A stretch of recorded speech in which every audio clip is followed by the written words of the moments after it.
What if you could taste emotions? Imagine breathing in the air around someone and suddenly tasting the metallic tang of fear or the sweet rush of happiness. Sounds wild, right? But what if our brains could actually turn emotions into flavors? Today, we're diving into the science of tasting emotions, and by the end, you'll know what love, fear, and sadness might taste like. Before we jump in, hit subscribe to Thinkverse. It costs you nothing, but it inspires me to create more mind-bending stories every week. Every emotion we feel is a chemical cocktail in our brain. Happiness floods us with dopamine, while fear spikes adrenaline. Now imagine if your taste buds could detect those molecules as flavors. Serotonin might taste like warm honey, while adrenaline could sting like bitter espresso. Every crowd, every hug, every heartbreak would come with its own flavor. A world where emotions have taste signatures. You walk into a concert, and your mouth tingles with electric sweetness. 10,000 people radiating excitement, and you can taste it. Or you pass a hospital corridor, and the air grows heavy with the salty tang of grief. Empaths would become super tasters of emotion, sensing sadness or joy in the faintest trace. But here's the twist. This world would be chemically real.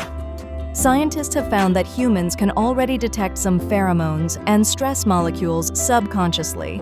Imagine that connection turned all the way up, where chemistry meets taste. You'd instantly know how someone truly feels. No lies, no masks. Therapists could literally taste stress hormones and know when someone's struggling. Relationships could deepen, becoming more honest and emotionally synchronized. But there's a darker side. Imagine walking through a crowded city, and every person's emotional cloud hits your tongue like noise. A swirl of anxiety, frustration, heartbreak. It could be overwhelming. Some might crave the taste of joy, seeking crowds just to feel that sweetness again. Others might isolate themselves, fearing the bitterness of sadness in the air. Human empathy could become both a gift and a curse.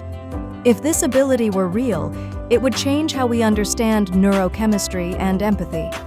We could develop sensors to detect emotion-based molecules, maybe even devices that simulate tasting feelings. Imagine chefs crafting meals infused with happiness compounds, or soldiers trained to sense fear before a battle even begins.